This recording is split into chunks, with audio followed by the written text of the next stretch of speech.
ሁላችንም በጋራ እናማት በስመ አብ ወወልድ ወመንፈስ ቅዱስ አሐዱ አምላክ አሜን። ክቡር አባታችን መልአከ ምሕረት ቆሞስ አባ ዜና ማርቆስ የዚህ ካቴድራል አስተዳዳሪና የመንጋው መሪ፣ ክቡር አባታችን ከሮያን መምህር አባ ኢየይስ፣ ክቡራን አባቶቻችን አይንተ እግዚአብሔር አበው ካህናት፣ ሊቃውንተ ቤተ ክርስቲያን፣ መምህራን፣ መለኮታዊ ለሆነው ምስጢር ላይካን የምትሆኑ ወንድሞች ዲያቆናት፣ በወልድ ውሉድ በክርስቶስ ክርስቲያን በመንፈስ ቅዱስ መንፈሳውያን የተሰኛችሁ በዚህ ስፍራ እግዚአብሔር እንዲሰማችሁ እግዚአብሔር ልትሰሙት የተሰበሰባችሁ የእግዚአብሔር ቤተሰቦች ሁላችሁም በሉል እግዚአብሔር ስም እንደምን ሰነበታችሁ? እንደምን ዋላችሁ? እንደምን አመሻችሁ? አሜን። የበደልና የኃጢአታችንን መብዛት በእርሱ ፊትም ያሳየነውን የምግባር ጉድለት ሳይመለከት ከማያልቅ ልግስናው ከማይጓደለው ቸርነቱ የንስሐ ዕድሜ ሰጥቶን በሕይወትና በጤና ርትዕት በምትሆነው በቀደመች ፍኖት በአባቶቻችን ቀዳሚቷ ፍኖት የተዋሕዶ ኅብረት የሰበሰበን አምላክ በሕይወታችን ሁሉ ስለማይነገረው ስጦታው ስሙ ለዘላለም ይክበር ይመስገን። ወቅቱ እንደምናውቀው በውስጥ በውጭ ፈተና የጸናበት ወቅት ነው። ምናልባት ስጋዊ አይናችን አጥርቶ ከማየት የፈዘዘ ውሳጣዊ አይኖራችን አስተውሎ ለመረዳት የደነዘዘ ካልሆነ በስተቀር ስለሚናገር ነገር መናገር ነውር ነው። ሁሉ ነገር አስተማሪ ነው። የበለጠ አጥርቶ ለማየት እንዲቻለን ነው በወቅቱ እየደረሰ ያለውን ፈተና እንግዲህ በትምህርት ሁላችን ለዘላለም እድል ፈንታ ደስታችን እሱ መሆኑን እንድናውቅ ከምድራዊ ሐሳብ ተለይተን ሰማያዊውን ሐሳብ በሊናችን እንድናኖር የልቦናችን ጆሮ ውሳጣዊ የሆነው አይምሮ እንዲከፈትልን ነው ቃል እግዚአብሔር የሚሰጠው እንጂ ጊዜው አስተማሪ ነው።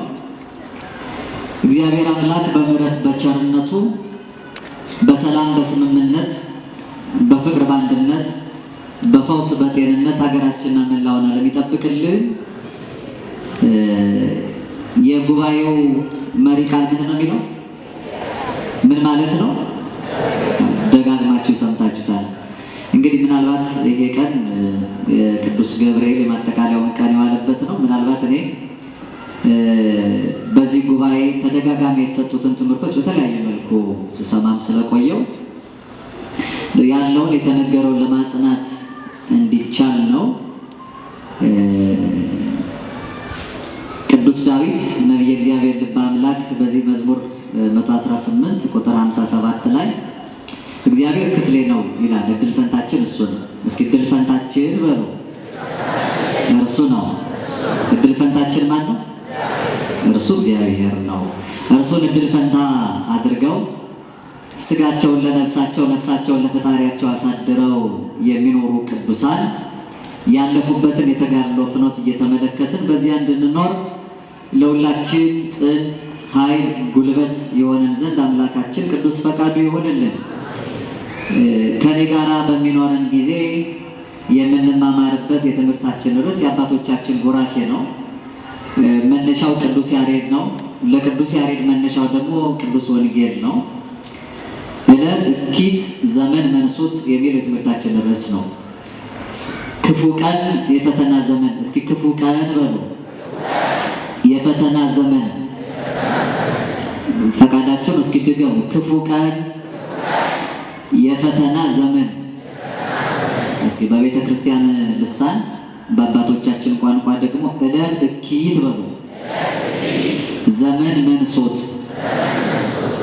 መልካም ጸልዩ ወሰአሉ ለነሂ ከመያረሁ እግዚአብሔር አናቀጸ ቃል ወጸልዩ ሊተ ብዙሃ ከመ እክስቶ ዘክርስቶስ ምስጢራ በከመ ይደልወን ይንገር ሰማያዊ የሆነውን የጌታችንና የአምላካችን የመድኃኒታችን የኢየሱስ ክርስቶስን ቅዱስ የሆነ ሰማያዊ ቃል እንድንማማር የምስጢር ባለቤት አምላካችን እግዚአብሔር በቸርነቱ ለሁላችንም የቃሉን ደጅ የልቦናችንን ጆሮ እንዲከፍትልን ጸልዩ። ይልቁንም ልናገር እንደሚገባኝ መጠን ብቻ እንድገልጠው እኔንም በጸሎታችሁ አግዙኝ። ለእኔ ለደካማ ባሪያ ተናጋሪ አንደበትን ለእናንት ለአገልጋዮቹ ሰሚ ጆሮን አስተዋይ ልቡናን የሰማይ አምላካችን እግዚአብሔር በነገር ሁሉ ያድለን።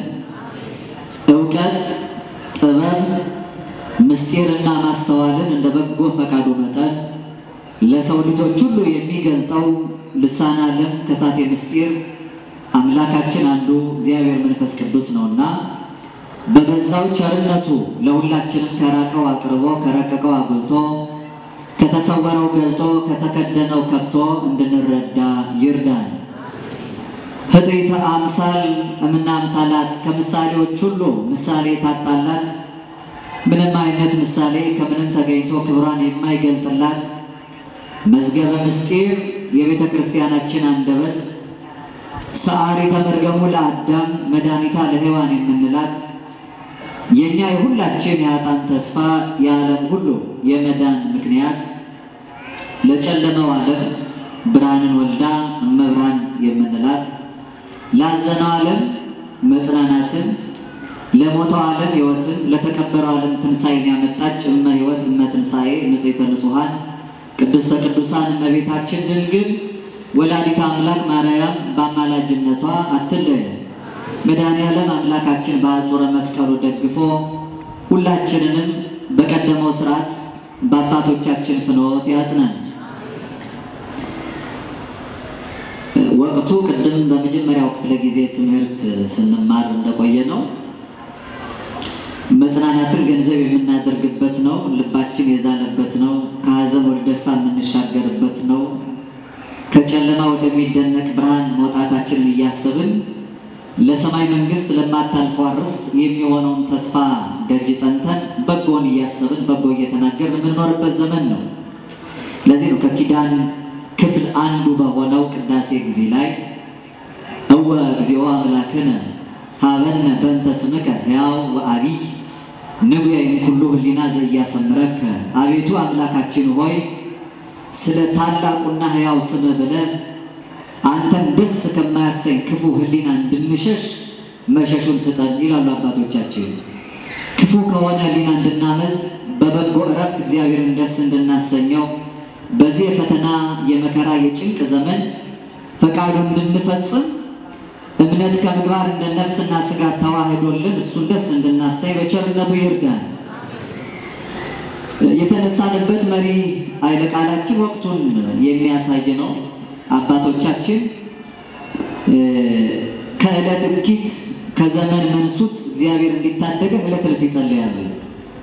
መነሻቸው በተለይ በቤተ ክርስቲያን ሥርዓት ታላቁ ጸሎት ሥርዓተ ቅዳሴው ሲደረግ ሰማያዊ የሆነው የሕይወት እንጀራ ለምእመናን ሲሰጥ አባቶቻችን በቅኔ ማኅሌቱ ላይ ሆነው አንድነት ታላቁ ፈልፈለ ማኅሌት ቅዱስ ያሬድ የዘመረውን ዝማሬ ለዕለቱ የሚገባውን ዕጣነ ሞገር ካቀረቡ በኋላ በጋራ ጸሎት እናደርሳለን።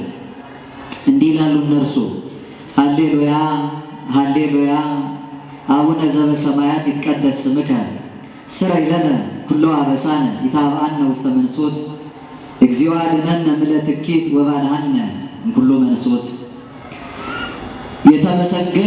የተመሰገንክ ክብር ያለህ ብለው አምላካቸውን አባታችን ሆይ መኖሪያ ዘላለማዊ ማደሪያ ሰማይ ነው፣ እኛን ከዕለት እኪት ከክፉ ቀን ከፈተና ዘመንም አድነን እያሉ ይማጸኑታል።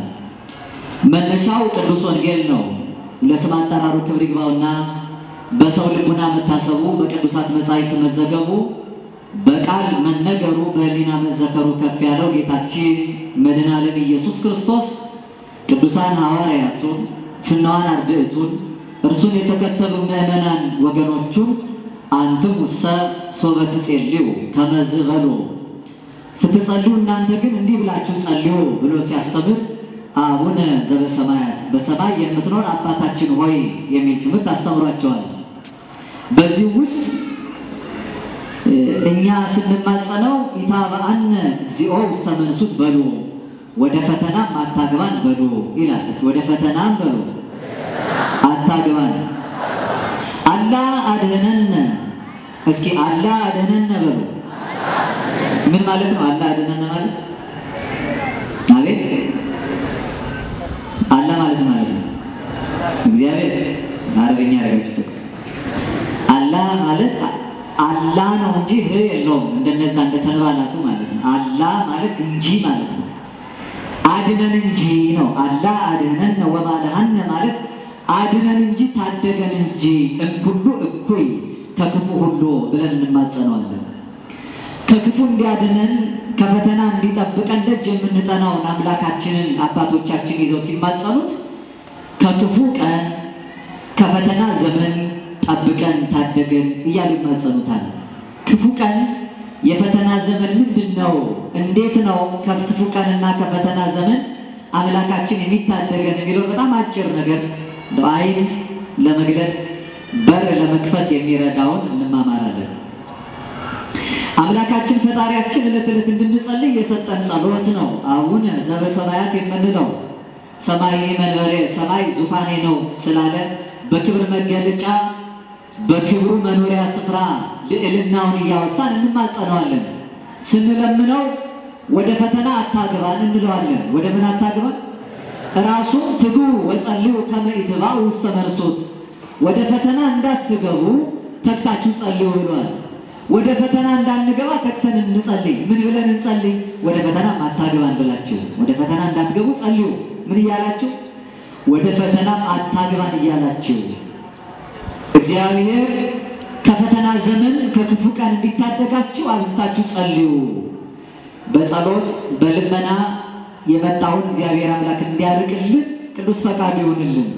ምናልባት የማንጸልይ የምንዝል የምንደክም መሆናችንን አይታችሁ ተስፋ እንዳትቆርጡ። ይህን ዘመን እግዚአብሔር ያሳልፈዋል በምሕረቱ።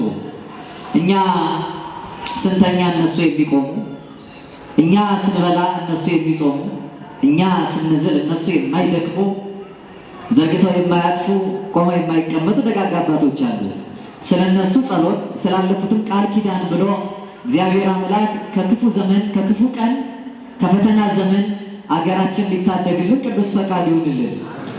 ቅድም በመጀመሪያው ክፍለ ጊዜ ትምህርት መግቢያው ላይ መምህራችን ስለ ቀን ክፋት ጥቂት ነገር ነግረውናል። ክፉ ቀን በሉ እስኪ። ቀን እግዚአብሔር አምላክ የሰራው ፍጥረት ነው። ቀን ራሱ ፍጥረት ነው። ቀንን እግዚአብሔር ነው የሰራው። እግዚአብሔር አምላክ ዓመታትና ወራትን ለሰው ልጆች በቁጥር ሰጣቸው ይላል ሲራክ። በቁጥር ለሰው ልጅ መጠቀሚያ ተደርጎ ቀን ተሰጥቷል። ቀን በራሱ ክፉ አይደለም። ቀን በራሱ በጎ አይደለም። መጽሐፍ ግን ስለ ቀን ክፋት አብዝቶ ይናገራል። ለአብነት ያህል አንድ ነገር ተመልከቱ። በዚህ በማቴዎስ ወንጌል ምዕራፍ 6 ቁጥር 44 ላይ ይትበሉ ለጌሰን ለነገ አትበሉ ስለ ነገም አትጨነቁ ነገ ይልና ለቀኑ ክፋቱ ይበቃዋል ይላል። ምን ይበቃዋል? ለቀኑ ክፋቱ ይበቃዋል። ክፉ ቀን መልሶ ቅዱስ ጳውሎስ በኤፌሶን መልእክት ምዕራፍ 5 ቁጥር 15 ላይ ቀኖቹ ክፉዎች ናቸው እና ዘመኑን ዋጁት ይላል። ቀኖቹ ምንድን ናቸው? የቀን ክፉ የለውም ብለናል። ነገር ግን መጽሐፍ እየደጋገመ ለነገ አትበሉ አትጨነቁ ነገ ቀኑ የራሱ ክፋቱ ይበቃዋል ይላል። ቅዱስ ጳውሎስ ቀኖቹ ክፉዎች ናቸው ይላል እንዲያውም አብዝቶ። ስለዚህ እናንተ ቀኖቹን ዋጇቸው ዘመኑን ዋጁት ብሎ ይናገራል። ቀኑ በራሱ ክፉ አይደለም። ቀንን ስንገዛው በጎ ነው፣ ሲገዛን ግን ክፉ ይባላል። እስኪ ስንገዛው በጎ ነው። ቀኑን ስንገዛው ምን ቀን ይባላል? በጎ ቀን ይባላል። ሲገዛንስ ክፉ ቀን ይባላል። ሲገዛን ማለት ለቀኑ ስናድር ማለት ነው። ሲገዛን ማለት ስለ ቀኑ ስንጨነቅ ስናስብ ዛሬ እንዴት ይመሻል ነገ እንዴት ይነጋል ብለን ስንጨነቅ ስንጠበብ ማለት ነው። ቀኑን ሙሉ የሰራው እግዚአብሔር ነው። የቀን ክፋት ማለት የበጎ ነገር ማጣት ማለት ነው። ሰው በጎ ነገር ሳይሰራ ሲቀር ኃጢአተኛ ሆኖ ይቆጠራል። ምን ሳይሰራ ሲቀር አልኳችሁ? አባቶቻችን አንድ ሰው ኃጢአትን የሚሰራው በስድስት መንገድ ነው ይላሉ። በስንት መንገድ አልኳችሁ? ኃጢአት የሚሰራው በስንት መንገድ ነው? በስድስት መንገድ ነው። አንደኛ በማሰብ ኃጢአት ይሰራል። በምን ይሰራል?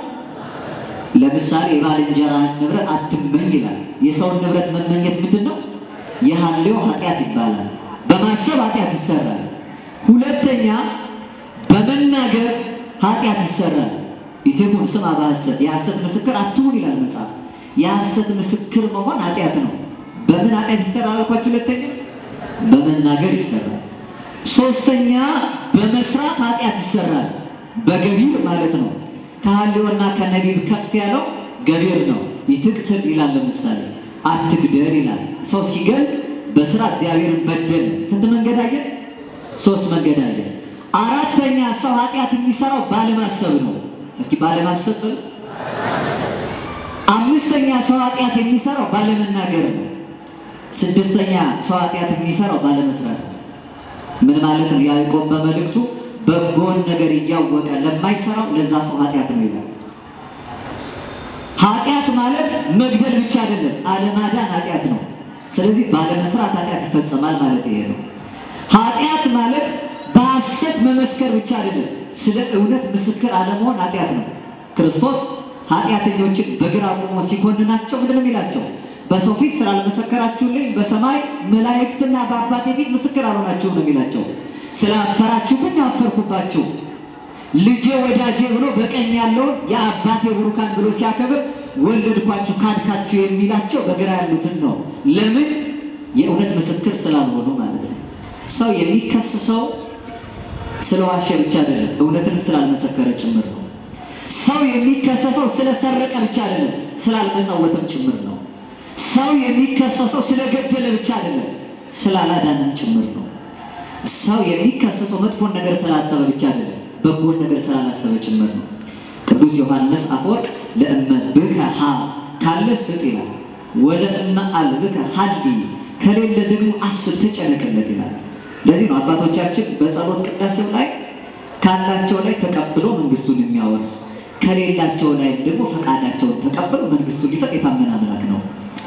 ሰዎች ሲኖራቸው ቆርሰው ያጎርሳሉ፣ ቀደው ያለብሳሉ።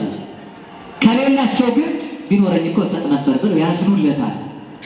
ዛሬኛ በጣም ትልቁ ችግራችን ልባችን ከኪሳችን ጋር አልሰፋቱ ብቻ ነው። ሰርታ በላም ብለን ሰውን መግፋታችን ጭምር ነው። አንድ ድሃ የተቸገረ ሰው መጥቶ ይለምናል። ሲለምን ስለ እግዚአብሔር ይላችኋል። ምን የምትሉት? እስኪ ጮክ ብላችሁ በሉኝ። እኔ ስለ እግዚአብሔር የት ይስጠኝ? የት ነው ያለው? አቤት ልባም ነዳይ ጠፍቶ ነው እንጂ ስለ እግዚአብሔር ይስጥ ስትሉት የት ነው ያለው? የት ይስጠኝ ይላችሁ አድራሻ ይጠይቃል። የት ትሉታላችሁ? ምን ማለት ነው እግዚአብሔር ይስጥ ማለት? ትላንትና አባቶቻችን ነዳይ ሲለምናቸው ችግረኛ እጅ ሲዘረጋባቸው እጁ እግዚአብሔር እጅ ነው ካለበት አድርሰናል ይሉታል። ያደረሱ እንደሆነ የሰማችሁ ማለት ያላደረሱ እንደሆነ ሳይመጣ እንኳን ቆርሰው ሊያጎርሱ ቀደው ሊያለብሱ ይሄ የእግዚአብሔር እድል ፈንታ ብለው የሚያዘጋጁት አለ። ለዚህ ነው እግዚአብሔር እድል ፈንታችን ነው ስንል እድል ፈንታችን እግዚአብሔርን የምናገኘው በእነዚህ በተቸገሩ ሰዎች እጅ ላይ እግዚአብሔርን በሰማይ ያለውን እድል ፈንታ ይብለን እኛ ለተቸገረው ሰው እድል ፈንታችን እንደሆነ አውቀን ማናስተጋው ከሆነ ችግር ነው። ለዚህ ነው ክፋት ማለት ኃጢአት ነው። ኃጢአት ማለት ደግሞ መንገዱ ክፉ ነገር መስራት ብቻ አይደለም፣ በጎን አለመስራትም ክፋት ነው። ክፉ ቀን የሚባለው ኃጢአት የሰራንበት ቀን ብቻ አይደለም፣ በጎ ያልሰራንበትም ቀን ክፉ ቀን ነው። ይሄ ዘመን ክፉ ዘመን ነው። ይሄ ዘመን የፈተና ዘመን ነው። ምክንያቱም ኃጢአት የሰራንበት ብቻ ሳይሆን በጎንም ያልሰራንበት ዘመን ስለሆነ ነው። መልካምን ያላደረግንበት ብቻ ዘመን ሳይሆን በጎን ለማድረግም ያልተጋንበት ዘመን ነው። አባቶቻችን ይሄን ቀላል ማየት ነው። ከዕለት እኪት ከዘመን መንሱት አደነን የሚሉት እኛ በዕለት እኪት መካከል በክፉ ቀን ከፈተና ዘመን መካከል ያለ ነው። ኃጢአትን ሰርተናል አልሰራንም የሚለው ላይ ብቻ ሳይሆን በጎንም ባለመስራታችን ጭምር ነው። እስኪ እዚህ መንደር የናዝሬት ነዋሪዎች እንግዳ ቤታችሁ መጥቶ ያውቃል አይደል? ምን ነው በራችሁ? እንግዳ ቤታችሁ መጥቶ ያውቃል? እርግጠኛ በደንብ ስሙኝ። እንግዳ ቤታችሁ መጥቶ ያውቃል አይደል? አሁን አንድ ሰው ዛሬ እንግዳ ይመጣብኛል ይላል አይደል? እንግዳ ቤቴ ይመጣል ነው በጊዜ ከዚህ ሹልክ ብሎ የሚሄደው ምን ነው ሲባል አይ እንግዳ ቤቴ ይመጣል ይላል። የሚመጣ ሰው እመጣለሁ ብሎ ከመጣ እንግዳ ይባላል። ዘመዳችሁ እንግዳ ይባላል። ይሄ የቅርብ ወዳጅ በጎ ወዳጅ የቅርብ ዘመድ እንዲህ ያለውን ሰው ከቤታችሁ ካስተናገዳችሁ እሱ እንግዳ ይባላል። ዛሬ ስታበሉት ነገ ያበላቸዋል። እንግዳ ማለት የማታውቁትን የማያውቃችሁ ሰው ነው። ለሀገሩ እንግዳ ለሰው ባዳ የሆነ ሰው ማለት እኛ ስሙን እንግዳ ሳይሆን ነዳይ ነው የምንለው። አብርሃም ደጉ ሰው እንግዳ ይቀበላል እንላለን። አብርሃም እንግዳ ይቀበል የነበረው ራሱ እንግዳ ሆኖ ነው። ይገርማቸዋል።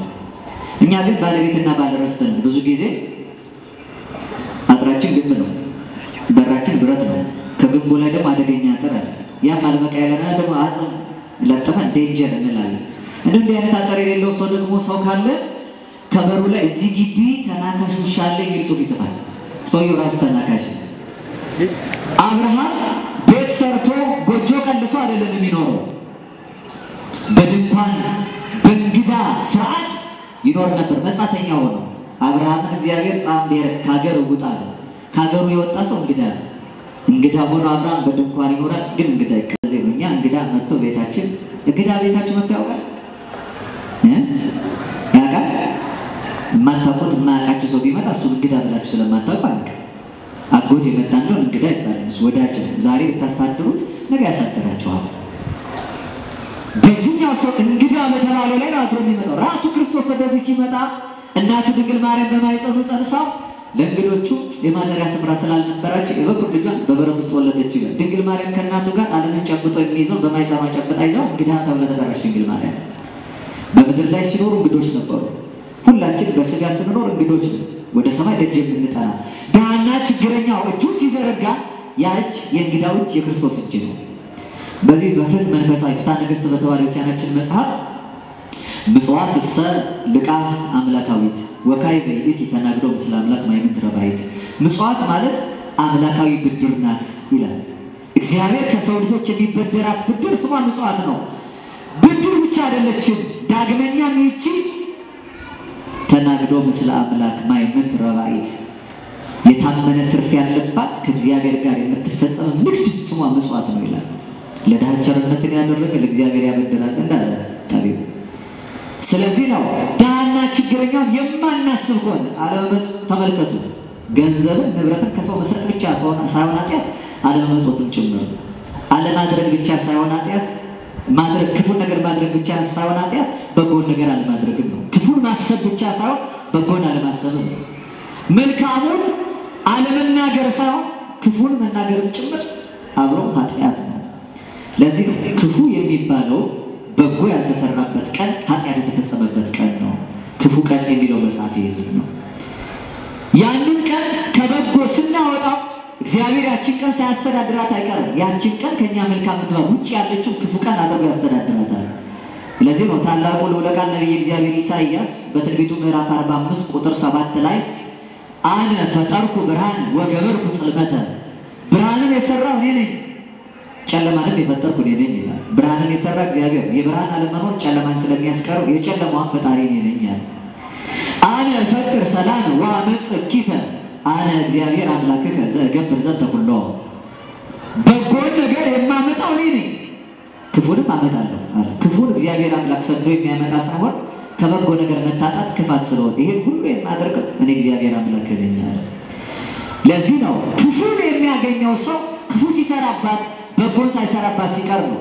በመጽሐፈ ሲራክ ምዕራፍ 7 ቁጥር 1 ላይ ይትግበራን ለእኪት ከመይር ከብከኩይ፣ ክፉን ነገር አታድርግ ክፉ እንዳያገኝህ ይላል። ክፉን ያደረገ ሰው ክፋት ያገኘዋል። ክፋት ለራስ ደግነት ለራስ ይላሉ አባቶቻችን። ሰው ክፉን ያደረገ መልካምን ሳይሰራ እየቀረ እግዚአብሔር እንደጅ ጠንቶ ቢማጸንና የክፋት ራስ የሆኑ ዲያብሎስን እንኳን ቢረግም የገዛ ሰውነቱን መርገሙን ይመልሳል። በዚህ በመጽሐፈ ሲራክ ምዕራፍ 21 ቁጥር 27 ላይ ኃጢአተኛ ሰው ይላል እክህደከ ሰይጣን ብሎ ሰይጣንን ቢረግመው የገዛ ሰውነቱን መርገሙ ነው ይላል። ኃጢአተኛ ሰው በደልን የሚፈጽም ሰው ጠላቴ ሰይጣንን እክድሃለሁ ቢለው የገዛ ሰውነቱን መርገሙ ነው። ምክንያቱም እሱ ኃጢአተኛ ነው፣ እሱ ጠላት ነው፣ እሱ የበጎ ነገር አብነት መሆን አልተቻለው። ነገር ግን መጥፎን ያወገዘ እንደሆነ ራሱን ማውገዙ ነው። የመጥፎ ነገር ማደሪያ ሲሆን ሰው መጥፎ ይባላል። የጥፋት ልጅ መጥፎ ተብሎ የሚጠራው መጥፎን ግብር ስለሚፈጽም ነው። ስለዚህ ጥፋትን ማውገዝ መጥፎን መኮንን የሚቻለው ራስን ከጥፋትና ከመጥፎነት አርቆ ነው። ዕለተ እኪት ክፉ ቀን የሚባለው ክፋት የተሰራበት በጎም ያልታሰበበት ቀን ነው። የፈተና ዘመን ይላሉ አባቶቻችን። ከክፉ ቀን ብቻ ሳይሆን ከፈተና ዘመን አድነን ይሉታል። ከምን አድነን አልኳችሁ? ከፈተና ዘመን፣ ፈተና ከበዛበት ዘመን። አባቶቻችን እርግጥ ህይወታቸው በሙሉ የፈተና ዘመን፣ በበጎም ዘመን እንኳን ፈተና ይለምናል። ወደ ፈተና ማታግባል እያሉ ከፈተና እግዚአብሔር እንዲጠብቃቸው ደጅ ይጠናሉ። ፈተና የራቀባቸው እንደሆነ ግን መክበሪያቸው ስለሆነ ወደ ፈተና ሮጠው ራሳቸውን ያስጠጋሉ። ከሚቻላቸው መጠን በላይ እግዚአብሔር እንዳይፈተናቸው የታመነውን አምላክ ደጅ ይጠኑታል። ያለ መከራ ዋጋ ያለ ፈተና ጸጋ እንደማይሰጥ ስለሚያውቁ ፈተናና መከራን ደጅ ጠንተው ይለምናሉ።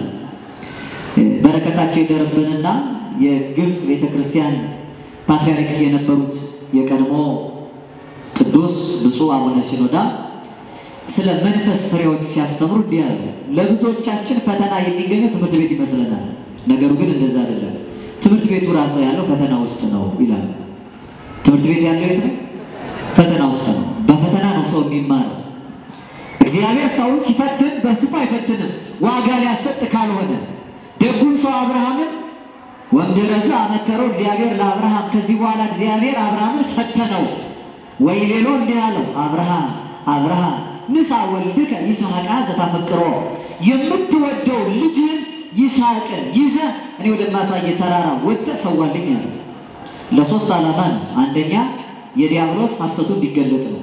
አብርሃም ወዳጄ ትለዋለህ፣ መላእክትም አብርሃም አርከ እግዚአብሔር እያሉ ያመሰግናሉ። አብርሃም እኮ ልጅ ስለሰጠው ከስጦታው በላይ ሰጪውን አይወድም፣ ልጁን አጥብቆ ይወደዋል። አንተን ግን ይክድሃል። በልጁ እንዲፈተን ሰይጣን ሚዛን ፈተና ሲያቀርብ እግዚአብሔር አምላክ ግን ለአብርሃም መክበሪያ ያደረገው የዲያብሎስ ሐሰቱ እንዲገለጥ ልጅን ሰዋልኝ ያለው የአብርሃም ብዛሂሩቱ አርከ እግዚአብሔርነቱ የአብርሃም የበዛ ቸርነቱ አብርሃም ቢሰጥ የገዛ ልጁን እስከ መመጽወት ደረሰ። አብርሃም የሰጠው ስጦታ ቀላል እንዳይመስላችሁ። በስተርጅና በስተሽምግልና ዘርህ እንደ ባህር አሸዋ እንደ ሰማይ ከዋክብት ይበዛሉ ተብሎ ሲነገር እንደ ሰማይ ከዋክብት ዘር እንዲበዛለት ተስፋ የተቆጠረለትን ታላቁን ይስሐቅን እግዚአብሔር አምላክ ሊወስድበት ስጠኛል። ለገዛ ልጁ እንኳን ሳይራራ የአብ ምሳሌ ሆኖ አብርሃም የገዛ ልጁን ሊሰዋ ሄደ። በዛሂሩት የበዛ ቸርነት የአብርሃም ማለት ይሄ ነው። አርክ እግዚአብሔርነት የእግዚአብሔር ወዳጅነቱ ይሄ ነው። ለኛም ለአብርሃምም ለጥቅሙ ግን የክርስቶስ ምስጢራዊ መስዋዕትነቱ ተገለጠለት። ከክፉ ቀን የዳነባት ያቺ ተራራ ለአብርሃም የክብሩ መገለጫ ሆና ሞሪያ በጸሳቤቅ የታሰረ በግ እየንተ ይስሐቅ ተሰጥቶ እስኪያልቅ ደርሷል። ለአብርሃም የተሰጠው ፈተና እንዲከብርበት እንጂ እንዲወድቅበት አልነበረም። የተዘጋጀውን ፈተና እግዚአብሔር አምላክ የምንነሳበት ወደ ክብር የምንሻገርበት እንጂ የምንወድቅበት አያደርግብን። ከዘመን መልሱት ከክፉ ዘመን የሚሉት አባቶቻችን የምንወድቅበትን ክፉ ዘመን አርቅልን፣ ድል የምንነሳበትን ክፉ ዘመን አስወግድልን፣ ወደኛ አታምጣብን ይላል። ድል የምንነሳው እንጂ ድል የሚነሳንን ዘመን እግዚአብሔር አምላክ ያሳየን። አባቶቻችን ዘመኑ የተደላደለ እንደሆነ በኢትዮጵያ ቤተክርስቲያን ታሪክ ውስጥ ወርቃማ የቤተክርስቲያን ታሪክ የተሰራባቸው አዝማናት ነበሩ። በተለይ እዚህ እግዚአብሔር ነዋያተ ቅዱሳቱ ከዓለም መጥተው አገራችን ያረፉበት እነ ንጉስ ዳዊት ከኪሸን ደብረ ከርቤ አምባ ላይ ታቦቱን አክሱም ጽዮን ያስቀመጠውን እግዚአብሔር የኦሪቱን ሕግ ማደሪያ ያደረገባትን ሀገር የአዲስ ኪዳኑን የፍቅር ፍጻሜ ሕግ የተጻፈበትን በፍቅሩ አምላካችን እጅግሩን ለተሳለቀ ነው ጣፉን ለምረራ ሞት አሳልፎ የሰጠበትን ቅዱስ መስቀሉን አምጥቶ ያሳረፉበት እነ ዘርዓ ያዕቆብ ያችን ከተማ በወንጌል ፉክክር አንዱ ጻድቅ አንዱ ሊቅ የሚፎካከርበት ዘመን ነበር። አቡነ ተክለ ሃይማኖት ሊቁ አባታችን ብርሃነ ዓለም ኢትዮጵያዊ ሐዋርያ እና አቡነ እንድርያስን በቆብ ይወልዳሉ። ከና አቡነ እንድርያስ በኋላ እነ ዮሐንስ ከማን የመሰሉ ታላላቅ ሊቃውንት ይገኛሉ። ከነሱ በቆብ የተወለደ አንድ የቤተክርስቲያን ኮከብ ነበር። አቡነ ተክለ ሐዋርያት ይባላሉ። እስኪላችሁ አቡነ ተክለ ሐዋርያት በሉ እስኪ አቡነ ተክለ ሐዋርያት ሲባል እንዳትዋሹ መቼም እዚህ ደጅም ያላችሁ ሰምቶ የማያውቅ ሰው እጁን ከፍ አድርጎ ያውጣ አቡነ ተክለ ሐዋርያት ሲባል እሺ እስኪ እጃችሁን አውሩት እሺ አሪዮስ ሲባል ሰምቶ የማያውቅ አሪዮስ ሲባል ሰምቶ የማያውቅ ነው አሪዮስ ሲባል ሰምታችሁ አታውቁም ሁለት ሶስት ልጆች እንኳን መሰሙ ትረሱታላችሁ አሪዮስ ሲባል ሰምታችሁ ታውቃላችሁ አቡነ ተክለ ሐዋርያት ግን አታውቋቸው ማለት ወቆባቸው የተባሉትን ስናውቃቸው ወቋቸው የተባሉት ሳናውቅ ነው የምንኖረው እኛ ብዙ ጊዜ የቤተክርስቲያን ከዋክብቱን የቤተክርስቲያን ቅዱሳን ሊቃውንቱን አባቶቻችን ዋጋ ከፍለው እነሱ ያለፉ እኛን ያሳረፉ ጉባኤ ያሰፉ ከዚህ ያደረሱት ቅዱሳን እናውቃቸው ይሄን ግዛቱን ያስተማሩ ደገኛ አባት ናቸው እንዲያው በረከታቸው ይደርብን የዛሬ ሳምንት እሁድ ማለት ነው ረፍታቸው ይታሰባል የአቡነ ተክለ ሐዋርያት በረከታቸው ይደርብን እኚህ ታላቅ ሊቅ በዘመናቸው ከሊቁ ዮሐንስ ከማ ምንኩስናን ተቀብለው የቅዱሳንን አይጽም በተለይ አጋት መድኃኔዓለም በሚባለው ደብረ ሊባኖስ ስፍራ ላይ በአሞራ እየመጣ ለዛ ቃል ኪዳን የተገባው የተክለ ሃይማኖትን የደብረ ሊባኖስን አፈር እንዲቀምስ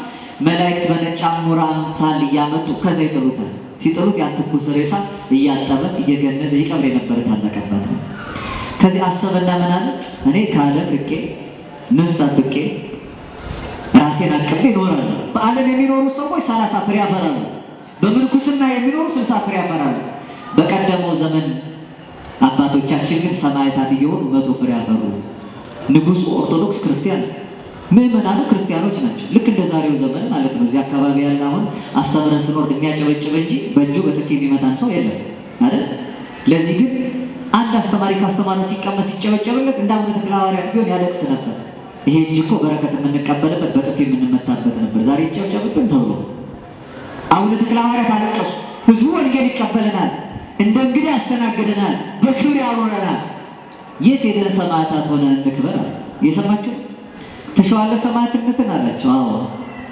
ነገር ሰርቶ ከንጉሱ አጣላቸው እግዚአብሔር የሰማችሁ ነው አሁን እግዚአብሔር አምላክ ክፉ ነገር ሰርቶ ከሰው የሚያጣላ ሆኖ አይደለም ይክበሩበት ብሎ እንደ አብርሃም ፈተናውን ሲያዘጋጅላቸው ነው እንዲያውም በዘመኑ ንጉሱ ዘርዓ ያዕቆብ ልጃቸውንና ገዛ ባለቤታቸውን አስረው በነበረበት ዘመን ለምን ልጅና ባለቤት ይታሰራሉ ብሎ አቡነ ተክለ ሐዋርያት ለነሱ ጥብቅና ቆሙ ንጉሱ ሊገስጸው ጀመረ እግዚአብሔር ንጉሱን እንዲብሎ ተቆጥቷል አለ ከቅርብ የነበረ አንድ ሰው እግዚአብሔር ላንተ የሚናገረው በዚህ ዘመን እኛ እያለን አልፎ እንዴት ይናገራል ትዕቢተኛ እያለ በክፉ ገረፈው አሰቃየው መከራ አጸናበት በግዞት እያኖረ እህል ነሳው ከረሃብ ከጥማት የተነሳ አቡነ ተክለ ሐዋርያት የበለጠ ክብር ሊቀበል ሆነ ከዚያ በኋላ አውጥቶ በግፍ ገደለው ይሰማችሁ አቡነ ተክለ ሐዋርያት በግፍ የሚገደልበት ሰዓት ሲደርስ ምናል ወደ ሰማይ ተመለከተና ያለቀሰ አምላኬ ምን ነው ሰማዕትነትን ስጠኝ ብል በክርስቲያን ማይተብ ባለ ወንድሜ ደሜ ፈሶ እሱ ይኮነንብኛል እባክህ እኔ ለክብር አብቅቷልና ይሄን ሰው ማርልኝ ብሎ ተማጸኑ የሰማችሁ አባቶቻችን መከራ ይርቃቸው መከራ ቢርቃቸው እንኳን ሮጦ ወደ መከራ ይሄዳሉ ለዚህ ነው ሊቃውንቱ መከራ ይርቀ ምረሰ ጻድቃን ወረሰ ጻድቃን ይሄ ይርቀ ምን መከራ ግሩ መከራ ከጻድቃን ራስ አይርቅም ቢርቅ እንኳን እነሱ መች ከመከራ ይርቃሉ ለመከራው መከራ ይሆናል ለፈተናው ፈተና ይሆናል ያመሰግናል ሊቁ ቅዱስ ጊዮርጊስ ተመለከተና 70 ነገስታት ፊት ቅዱስ ጊዮርጊስ ሳያፍር ቆመ 70 ነገስታት ተሰብስበው አንድ ቅዱስ ጊዮርጊስን ለማሰቃየት ነው ይገሉታል ስጋውን ቆራርጠው በመንኩራኩር ይፈጩታል ያ የተፈጨ ስጋና አጥንቱ ዳግም ይነሳና የክርስቶስ ባሪያ በፊታቸው ቆሞ ያሳፍራቸዋል በሰይፍ ይቀሉታል በችንካር ይቸነክሩታል የተቀላ አንገቱ እየተመለሰ ቆሞ ያው ነፍሱ በውስጡ ኖራ አሁን ይመሰክርባቸዋል አየለ በቃ ከዚያ ድጋሚ እንዳናየው እንዳይሰበሰብ ይሁን ብለው በእሳት አቃጥለው በደብረ ይድራስ አመድ አድርገው ይዘውታል አመዱ ተሰብስቦ ሰው ሆኖ ድጋሚ ይነሳባቸዋል ከዚያ ሊቆምናል ጊዮርጊስ ሰማዕተ ልዳ ስቃይ ኮንከ ለስቃይ የልዳው ሰማዕት ቅዱስ ጊዮርጊስ ለመጣበት ስቃይ አንተ ራሱ ስቃይ ሆንክበት ነው ቅዱስ ጊዮርጊስን ሲያሰቃዩ ለመጣበት ስቃይ ቅዱስ ጊዮርጊስ ስቃይ ነው የጊዮርጊስ ልጆች የሰማዕታት ወዳጆች እንዴት ናቸው ለፈተናው ፈተና ናቸው ለመከራው መከራ ናቸው ፈተናው ድል የሚነሱበት ሳይሆን ድል የሚነሱበት ነው ዋጋ የሚያሳጣ ሳይሆን ዋጋ የሚያሰጥ ነው ለክርስቲያን ፈተና ዋጋ የሚያሳጣው ሳይሆን ዋጋ የሚያሰጠው ድል የሚነሳው ሳይሆን ድል የሚነሳበት ነው ክብር የሚቀበልበት ነው የፈተናውን ዘመን አባቶቻችን ይናፍቁታል፣ ደጅ ይጠሉታል። ያንን የፈተና ዘመን ግን ሊከብሩበት እንጂ ከክብር ሊወርዱበት አይደለም። ዛሬኛ ክፉ ቀን በጎ የማንሰራበት በኃጢአት ላይ ኃጢአት የምንጨምርበት ነው። ያን ይሄን እንዲለው የምንመኝበት እንደው የሞት ዜና ለመስማት እጅግ የምንናፍቅበት የማያስጨንቅበት ዘመን ማለት ነው። አባቶቻችን ጥንቱን ጻድቅ ሰው ለእንስሳው ነፍስ እንኳን ይራራል ይላል መጽሐፍ። ለምን ይራራል አልኳችሁ? ዛሬ ምንም ችግር የለብን እንኳን ለእንስሳው ነፍስ ልንራራ ለሥላሴ ፍጥረት እንኳን የማንራራበት ዘመን ማለት ነው። ሰውን ማረድ ቀላል፣ ፊጥኝ አስሮ መግደል ቀላል፣ ዘቅዝቆ መስቀል ቀላል፣ አስከሬኑ እንዳይቀበር መንገድ ለመንገድ የተዘባበቱ መጎተት ቀላል። አንድ ሰው መልካም ዋርካ መጠለያ የነበረ ዛፍ እንኳን ሲቆረጥ ይጸጸታል፣ ያዝናል። እንደ እግዚአብሔር ፈቃድ የሆነ ሐዘን ይባላል። ቅዱስ ጳውሎስ በቆሮንቶስ ሁለተኛው ቆሮንቶስ ምዕራፍ 7 ቁጥር 10 ላይ ይላል እስመ ዘበንተ እግዚአብሔር ሐዘን ንስሐው ለወዘላለም ይከውን ወትካዝ ዘበንተ ዓለም ሞተ ያመጽ። እንደ እግዚአብሔር ፈቃድ የሆነ ሐዘን ጸጸት የሌለበትን ወደ መዳን የሚያደርሰው ንስሐ ያደርጋል። የዓለም ሐዘን ግን ሞትን ያመጣል። የዓለም ምን አልኳችሁ? ይሄ ወንዝ ተነካ፣ ይሄ ጎሳ ተነካ፣ እገሌ ደግሞ በገሌ ተገደለ ብሎ እንዲህ አይነቱን ሐዘን ለራስ አርልቶ ማዘን ሞትን ያመጣል።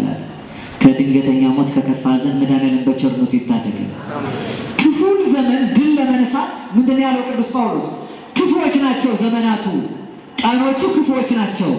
እነዚህን ክፉ ዘመናት በጎ ያልሆኑ ቀናት ድል እንድትነሱ ዘመኑን ዋጁታል። እስኪ ዘመን ዋጁ በሉ።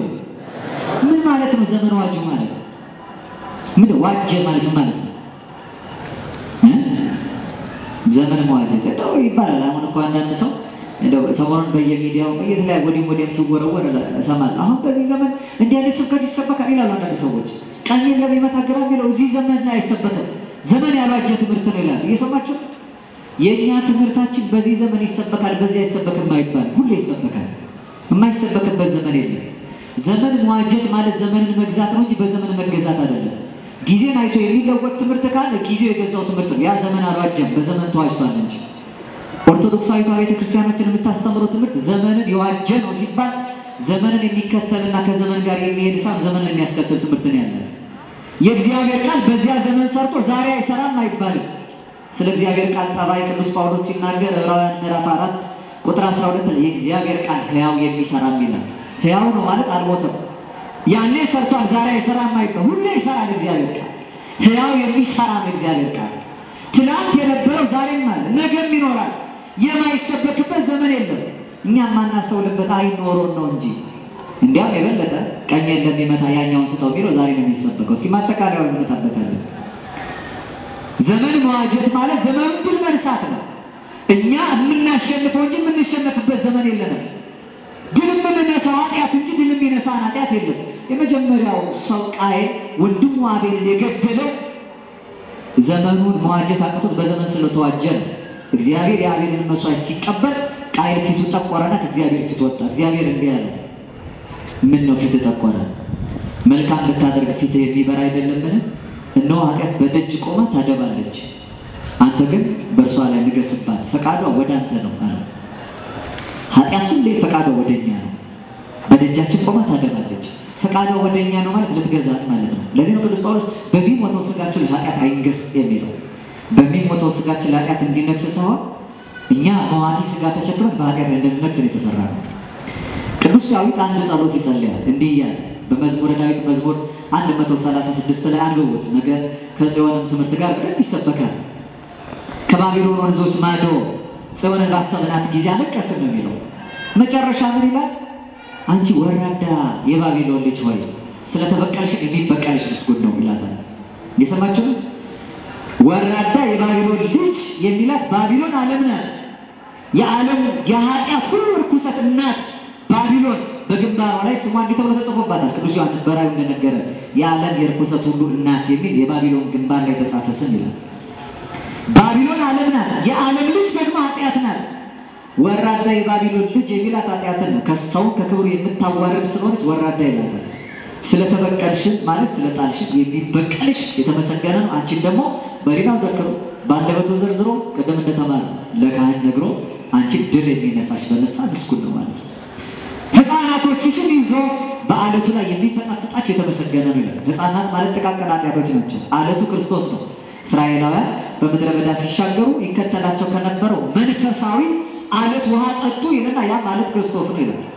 ሕፃናቶች ጥቃቅኖቹን ኃጢአቶች ሊና ያልዘከረ አንደበት ያልዘረዘረ ለዓለም ነፍስ ያልነገረው ሰይጣን የሸመቀው መንፈስ ቅዱስ ግን ያወቀው ማስወገድ የሚቻለው ሁሉን ኃጢአት በሚያርቀው በክርስቶስ በስጋውና ደሙ ነው።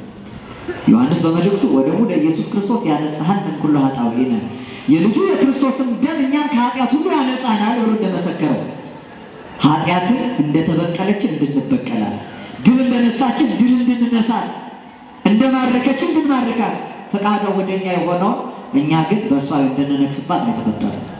ቃየል እንደ የተባለበትን ስራ ሳያውቅ ነው ፈቃዷ ወደ አንተ ነው በላው ላይ ንገስባት የተባለውን ረስቶ ወንድሙን ውሃ ተጎጭተን እሸት በልተን እንምጣ ብሎ ድንጋይ ጫነበት። ኃጢአት የነገሰበት ያኔ ነው በቃየል።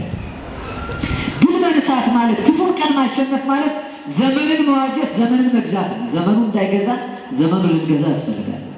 ዘመኑ እንዳያሸንፈን ዘመኑን ማሸነፍ፣ ቀኑ እንዳይዋጀን እኛም ቀኑን መዋጀት አለብን። ቀንን መዋጀት ማለት የተሰጠንን ቀን እንድንገዛው ማለት ነው። ዛሬ በቁጥጥራችን ስር እንድናሳድረው፣ እንቅልፍ እንዳይጥለን እንቅልፍን እንድንጥለው፣ በትጋት ሌሊት እጆቻችን ተዘርግተው አይኖቻችን ተገልጠው እግዚአብሔር ደጅ እየጠናን ማደር። ይሄ ማለት ከቀኑ አልፎ ሌሊቱን የሚገዙ አባቶቻችን በዚህ ማህሌቱን ሲቆሙ ተመልከቱ። እነዚህ ናቸው ዘመን ይዋጁ የሚባሉት። ጠቢቡ ሰሎሞን ቀኑን ሙሉ እግዚአብሔርን በመፍራት ኑር ይላል። ማንን በመፍራት ነው? ሰላለም እየተሸበረ ስለ ስጋ ፈቃዱ እየሰጋ የሚኖር ሰው ዓለም የገዛው ሰው ይባላል። ዘመንን መግዛት ዘመንን ድል መንሳት ነው። በዘመን መገዛት ግን በዘመን መዋጀት ነው። ለዚህ ቀኖቹ ክፉዎች የተባሉት እኪት ዕለትን ድል መንሳት የሚቻለው ሰዓቱን፣ ጊዜውን፣ ደቂቃውን፣ ሰከንዱን ሁሉ በማስተዋል በመመራት ነው። ህሊናችን እግዚአብሔር ደስ ከማያሰኝ ሀሳብ እንዲርቅ ወንድምን ማቀፍ እንጂ ወንድምን ከመግፋት መጠበቅ፣ ከወንድም ጋር ተረራርቶ እኔ ልለፍ እሱ ይትረፍ ማለት እንጂ አየለም የሱን አያሳየኝ እያሉ ሌላውን መግፋት አይደለም። እንዲህ ካለ ዘመን የገዛው ሰው ይባላል። ክፉ ቀን የሚባለው በጎ ያልሰራንበት ቀን ነው። ለዚህ ነው ኤፌሶን መልእክት ምዕራፍ 6 ቁጥር 12 ላይ መጋደላችን ከስጋና ከደም ጋር አይደለም ከረቂቁ መንፈስ ከዚህ ዓለም ገዢ ጋር ነው ይላል። ስለዚህ አለ ቁጥር 16 ላይ በክፉ ቀን ለመቃወም እንዲቻላችሁ በክፉ ቀን ለመቃወም እንዲቻላችሁ ነዋይ ሀቅል ዘሃይማኖት የሚባለውን መንፈሳዊ የጦር ዕቃ ያዙ። መንፈሳዊ የጦር ዕቃ እስኪ መንፈሳዊ በሉ የጦር ዕቃ። ክርስቲያን ጦረኛ ነው። ክርስቲያን የሚጋደል አሁን ዛሬ አንዳንድ ትምህርት አለ ለመንቀፍ አይደለም። ክርስትና መግደል ሳይሆን መገደል ነው የሚሉ ሰዎች አልሰማችሁም? ሰምተናል አይደል? ክርስትና መግደልም አይደለም መገደልም አይደለም። ክርስትና መጋደል ነው። መጋደላችን ደግሞ ከስጋና ከደም ጋር ሰው ረቂቅ መንፈስ የዚህ ዓለም ገዢ ከተባለው ከጨለማው ሰራዊት ጋር መኳንንተ ጽልመት የሚላቸው የሰውን ልብ ዙፋን፣ የሰውን ሰውነት ድንኳን፣ የሰውን አንደበት ልሳን እያደረጉ በጦር የሚወጉ እነዚህ አጋንንት ናቸው። የምንዋጋውና የምንጋደለው ከስላሴ ፍጥረት ጋር አይደለም፣ ከረቂቅ መንፈስ ከዚህ ዓለም ገዢ ከተባለው ዲያብሎስ ጋር። ለዚህ እኮ ነው ሳናውቅ አሁን ታያላችሁ በየማህበራዊ ሚዲያው አንዱ የውትድርና ልብስ ለብሶ መሳሪያውን ይዞ በምሽግ ውስጥ የእመቤታችንን ስዕል ፊት ለፊቱ አድርጓል። አንዱ ብላቴና ደግሞ ከዛኛው ወገን መሳሪያ ይዞ አንገቱ ላይ ክር አንጠልጥሏል። የሚገርማችሁ ባለማይተቡ ምስለ ፍቁር ወልዳ ቅዱስ መስቀሉ ነው የሚወጋው ማለት ነው። ለዚህ ነው መጽሐፈ ኤፍሬም ይበልዖ ለምናሴ፣ ምናሴ ኤፍሬምን ይበላዋል፣ ኤፍሬምም ምናሴን ይበላዋል። አንዱ አንዱን ሲበላ ይኖራል። የሰማችሁ ነው። ወንድም ወንድሙን የሚገልበት፣ አንዱ በክፋት በስጋ ወንድሙን የሚያይበት። እኛ የስጋ ጠላት የለንም። እግዚአብሔር አምላክ በቅዱሳን እጆቹ ልክ እንደ ዘንግ መልምሎ እንደ እሸት ፈልፍሎ ራሱን አስመስሎ የሰራውን ሰው ጠላታችን እንዳትሉ። የሐሳብ ጠላትነት አለ ለማለት ወይም ደግሞ ሌላ ሐሳብ ወስዳችሁ ከዚህ መንፈሳዊ ቃል እግዚአብሔር እንዳትርቁ። ነዋይ ሀቅል ዘሃይማኖት የሚባል አንድ የሃይማኖት አርበኛ በዚህ ውስጥ የሚታደለው መሳሪያ አለ። መሳሪያችን ዛሬ የሰለጠነው እንደ ጦር መሳሪያ እንኳን ባንይዝ ሰይፍ ያስፈልጋል። ለክርስቲያን በሙሉ ሰይፍ ያስፈልገዋል። እስኪ ለክርስቲያን በሙሉ በሉ ሰይፍ ያስፈልገዋል። የላችሁም ቤታችሁ ሰይፍ የላችሁ? እርግጠኛ ናችሁ? አላችሁ? ሰይፍ ያስፈልጋል። ክርስቶስ አምላካችን ምን አለ መሰላችሁ? በዚህ በማቴዎስ ወንጌል ምዕራፍ 10 ቁጥር 34 ላይ ኢይምሰልክሙ ዘአምጻእኩ ሰላመ ለብሔር አላ መጥባይት ለምድር ሰላምን ለማምጣት የመጣው አይምሰላችሁ ሰይፍን ነው እንጂ አለ። እኔ የመጣሁት ከመእፍልት ወልድ እማባሁ ልጅን ከአባቱ ላይ መጥቻለሁ። ወወለድትኒ እምማ ሴት ልጅን ከእናቷ ወመራትኒ እማማታ ምራትንም ከአማቷ ላይ መጥቻለሁ። ወንድ ልጅ ከአባቱ እስኪ ወንድ ልጅ ከአባቱ ወይ ሴት ልጅ ከእናቷ ምራትን ከአማቷ ለዚህ የመጣሁት አለ። ለለየን የመጣሁት ሰላምን ለማምጣት የመጣው አምሳለ ሰይፍን ያመጣሁላችሁ ክርስቶስ ያመጣልን ሰይፍ አለ። ክርስቶስ ያመጣልን ምን አልኳችሁ? ይደንቃቸዋል። ቅዱሳን ሐዋርያቱ በመጨረሻው ሰዓት እግራቸውን አጥቦ ሲጨርስ ራት ከበሉ በኋላ ያስተምራቸው ጀመረ። እንዲህ ይላቸዋል በዚህ በሉቃስ ወንጌል ምዕራፍ 22 ቁጥር 36 ላይ ወዘሰ አልቦ መጥባይት ይሽጥ ልብሶ ወይሳየጥ ሎቱ መጥባይተ ሰይፍ ከናንተ መካከል ሰይፍ የሌለው ሰው ካለ ያለ ሰይፍ እንዳይቀመጥ የገዛ ልብሱን ሸጦ ቢሆን ሰይፍ ይግዛ አላቸው። ቅዱስ ጳውሎስ ፈጠን ብሎ በእኛ ዘንድ ያለው ይሄ ነው ብሎ ነገሩት ለክርስቶስ ሃለው ሀቤነ ክልኤቱ መጣበል በእኛ ዘንድ ሁለት ሰይፎች አሉ ብሎ ነገረው። ከዛ ክርስቶስ ደስ አለውና ለእመብክሙ ክልኤቱ መጣብ ውእቱ ያክልክሙ ሁለት ሰይፍ ካላችሁ እሱ ይበቃችኋል። ስንት ሰይፍ ካላችሁ ግዴላችሁ እናንተ አሁን አስቡ። እንግዲህ ቀደም ነግሬያችኋል። በክፉ ቀን አዘጋጁ ሰይፍ አዘጋጁ ሰይፍ ይኖራችሁ። በተለይ ሁለት ሰይፍ ካላችሁ ደግሞ ይበቃችኋል።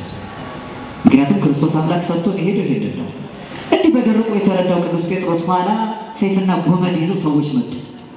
ሰይፍና ጎመድ ይዘው ሲመጡ እንዴ ለዚህ ሰዓት እንዲያዘጋጁ የተባልነው አለና ካህን ነው መቼም ቅዱስ ጳውሎስ ሰይፍ ድግ አደረገና የካህናቱ ሎሌ የነበረውን ማልኮስ የተባለውን ሰው ቀኝ ጆሮውን ቆረጠው ይላል። አባቶቻችን ምን ይላሉ? የካህን እጅ ለመባረክ እንጂ ለማረግ ስለማይቀና ለአንገቱ የሰደደው ጆሮ ላይ ያረፈበት ይላል። የአባቶቻችን እጃቸው ለሰይፍ አይቀርም። ለምንድን ነው የሚቀርበው? ለመባረክ ነው። ከመንፈሳዊ ጦር ዕቃ መካከል አንዱ ሰይፍ ነው። እንዲያውም እናንተ ውሰዱና የኤፌሶን መልእክት ምዕራፍ 6 ከቁጥር 12 ጀምሮ እስከ 17 ያለውን አንብቡ። ነዋያ ሀቅል ዘሃይማኖት ሃይማኖታዊ መንፈሳዊ የሆነ እግዚአብሔር ጦር ዕቃ የሚባሉት ምንድን ናቸው ቢለው ምን ልበሱን የተባለው እንዴት አይነት የጦር ጫማ አድርጉን የተባለው እንዴት ያለ የራስ ቁር ያዙን የተባለው እንዴት ያለ ጋሻ ያዙን የተባለው እንዴት ያለውን ሰይፍ ነው ያዙ የተባለው። ሰይፉን ብቻ ስላነሳን በሰይፍ ጉዳይ ያለውን ብቻ ንገራችሁ። እንዲህ ይላል ንሱ ጌራ መድኃኒት ወሰይፈ ዘመንፈስ ቅዱስ ዘውእቱ ቃል እግዚአብሔር የመዳንን ራስ ቁር ብላችሁ ወታደር የሚያደርገውን መከላከያ እንዳይመስላችሁ እናንተ የእናንተ የራስ ቁራችሁ የድህነት ልብስ ይሆን ይላል። የመዳንን ራስ ቁር። ሁለተኛ መንፈሳዊውን ሰይፍ ያዙ። ይህ ሰይፍ የእግዚአብሔር ቃል ነው። እስኪ ይህ ሰይፍ በሉ የእግዚአብሔር ቃል ነው። ሐዋርያቱን ምን አላቸው? ሁለት ሰይፍ ካላችሁ ሲበቃቸዋል አላቸው። ቤተክርስቲያን ሁለት ሰይፍ ሰጣ ነው እናንተ ዛሬ የምትሸኛችሁ። ስንት ሰይፍ አልኳችሁ? እዚህ በመኃልየ ዘሰሎሞን እንዲህ ብሎ መፍቀሬ ጥበብ ሶሎሞን አስቀምጧል። መኃልየ ዘሰሎሞን ምዕራፍ 7 ቁጥር 14 ላይ ብሉይ ከሐዲስ ጋር በደጃችን አሉ ውዴ ወይ ሁለቱን ላተጠበቁልኝ። የሰማችሁ ነው? እስኪ ብሉይ ከሐዲስ ጋር በሉ በደጃችን አሉ። በደጃችን ያሉ ሁለቱ ሰይፍ ብሉይና አዲስ ኪዳን የእግዚአብሔር ቃል የክርስቲያን ስንቁ መንፈሳዊ ሰይፍ ነው። ጠላቱን የሚያሸንፈው በእግዚአብሔር ቃል ነው።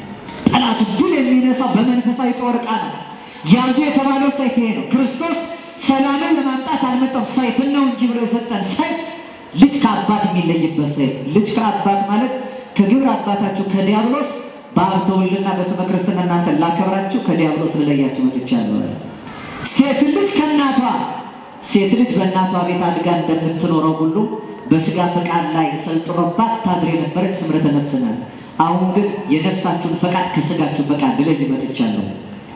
ልብላ የሚለውን የስጋን ፈቃድ ድል ነስታችሁ ልጹም እንድትሉ፣ ልተኛ የሚለውን የስጋ ፈቃድ ድል ነስታችሁ ልጸልይ እንድትሉ፣ ሴት ልጅ የስጋን ፈቃድ ከእናቷ ጋር አንድ ሆና እንዳትኖር የስጋ ፈቃድ በነፍስ ስምረት ላይ እንዳይሰለጥንባት ከዚህ ልለያችሁ፣ ስጋችሁ ለነፍሳችሁ ነፍሳችሁን ለፈጣሪያችሁ እንድታሰጥሩ መጥቻለሁ። ምራትን ከአማቷ ምራት ያቺ መራት ናት ከቤት የምታድር ማለት። ሐማት የምትባለው የሙሽራው እናት ትሆናለች። ያቺ አፋዊ ውጫዊ ሕግ ናት። በታይታ በተለው የምትኖርበት ሰው በልብ ሕግ እንዲኖርላችሁ ውሳጣዊ ሕግ ከአፋዊ ሕግ ልለይ መጥቻለሁ። ይሄን መለየት የሚቻለው እግዚአብሔር ቃል ነው። ቅድም የነገርኳችሁ እግዚአብሔር ቃል በሁለት ወገን የተሳለ ሰይፍ ነው። እንዲያው ሁለት ወገን ካለው ስለት ሰይፍ ይልቅም የተሳለ ነው። ዕብራውያን ምዕራፍ 4 ቁጥር 12 ላይ የእግዚአብሔር ቃል ሕያው የሚሰራ ሁለት አፍ ካለው ሰይፍ ይልቅ የተሳለ ነፍስና መንፈስን አጥንትና ጅማትን እስኪለይ ድረስ የሚዋጋ ነው ይላል። እንዲህ ያለው የእግዚአብሔር ቃል ከምድራዊ ስለት ይልቅ የበረታ ነው። ከስጋዊ ሰይፍ ይልቅ ኃይል ያለው ነው። ለዚህ ነው መንፈሳዊውን የጦር ዕቃ ያዙ ይላል። መንፈሳዊ የጦር ዕቃ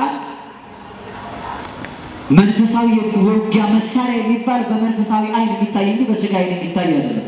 ቅዱስ ዮሐንስ አፈወርቅ በዚህ በማቴዎስ ወንጌል ምዕራፍ 5 ቁጥር 9 ላይ አንሰ እብለክሙ እኔ ግን እላችኋለሁ ክፉን በክፉ አትቃወሙ አለ ክርስቶስ። ክፉን በምን አትቃወሙ?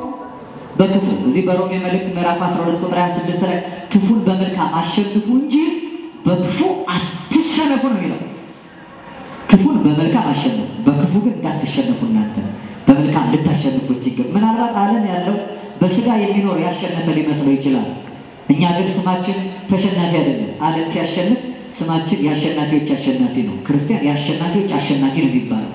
ለዚህ ነው መጽሐፍ በወደደን በእርሱ እኛ ከአሸናፊዎች እንበልጣለን ይላል። የአሸናፊ አብላጫው የአሸናፊዎች አሸናፊ ነው ሰው። ክርስቲያን ዛሬ ባለው ሩጫ እየተከተለ የሚሮጥ ወይም ደግሞ እያሯሯጠ ያለውን አብሮት የሚሮጥ የሚከተል አይደለም።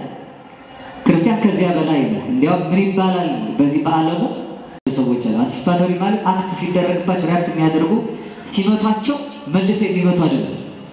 ከመምታትና ከመመታት በፊት ተሰናድተው የሚኖሩ ራሳቸውን የሚያቀቡ ናቸው። ሌላው ሰው አነሳስተው ለመመታት እንኳን የማይቻላቸው ማለት ነው። አፈወርቅ የዚህን ቅዱስ ዮሐንስ አፈወርቅ ክፉን በክፉ አትቃወሙ የሚለውን አንስቶ ቀኝ ጉንጭን ለሚመታው ሌላውን ስጠው ይላል መጽሐፍ አለ። ሌላውን ስጠው አለ እንጂ ግራን ስጠው እንኳን አላለው።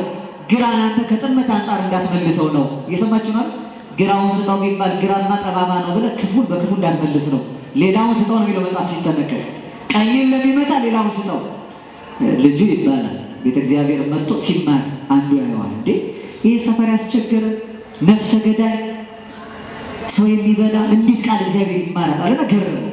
ልክ ሊወጣ ሲል ሰውየውን አገኘውና አንተ ደግሞ ቤተክርስቲያን ምን ትሰራለህ? አንድ ቀን እግዚአብሔር ልቦናዬን ሰብሮት መልሶኝ በዚህ ስፍራ ላይ ህይወት ቢሰጠኝ ብዬ ከተማርኩት ትምህርት የተነሳ አልቅሼ በደጁ ምሕረት እየለመንኩት ነበር አለ። አሁን ዛሬ የተማርከውን ትምህርት ገብቶ ነው ዝም ብለህ ነው እንጂ አለ። አዎ በትንሹ ተረድቼዋለሁ። ምን ነበር ትምህርቱ አለ?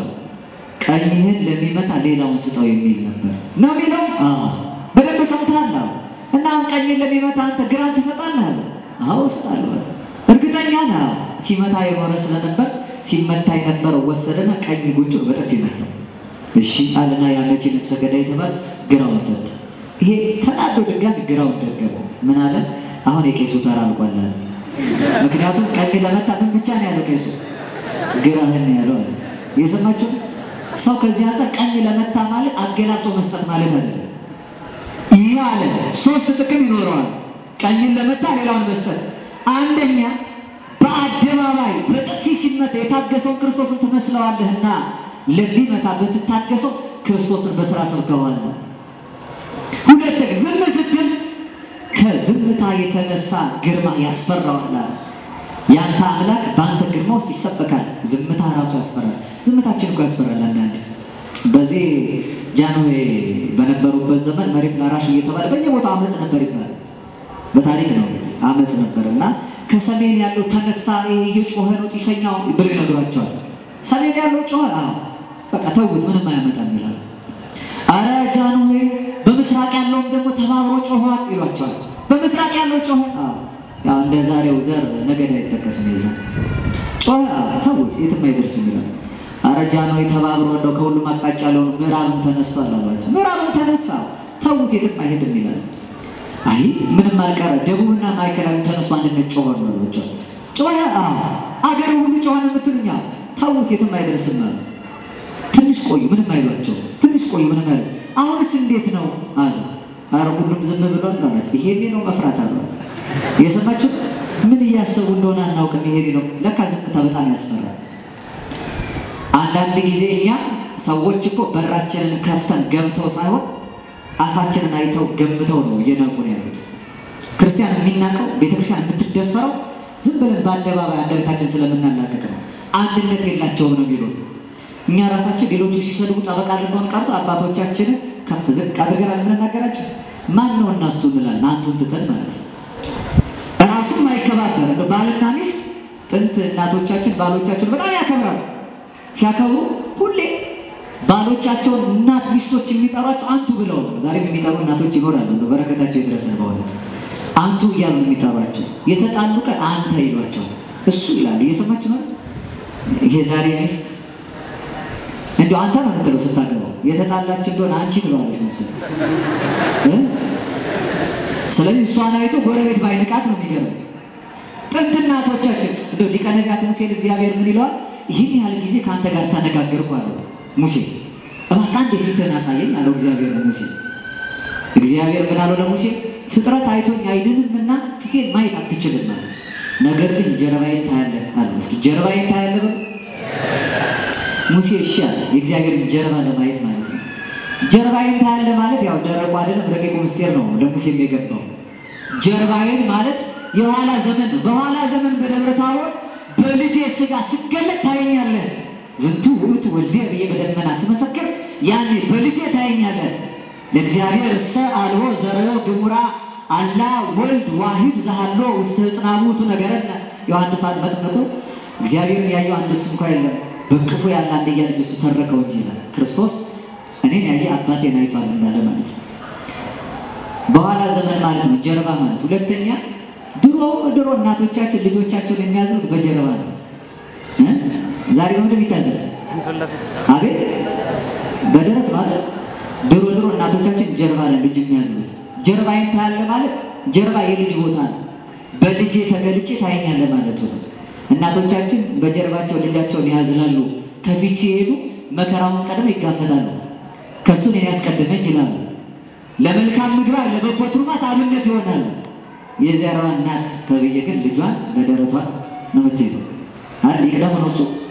ስለዚህ እኮ ነው ስናቆርባቸው ሁሉ ህፃናትን ቅድሚያ በደረት ስላለ እናቶቻችን ቆርበው ከዛ ልጆቻቸውን ያቆርባሉ። እኛ እናቆም ጭራሽ እንዲያውም አንዳንድና ሳታየው እንዲህ ብላ ነው ልጇ የምታቆርበው። እሷ የተጸየፈችውን እንዴት ልጇ ሊቀበል ይችላል?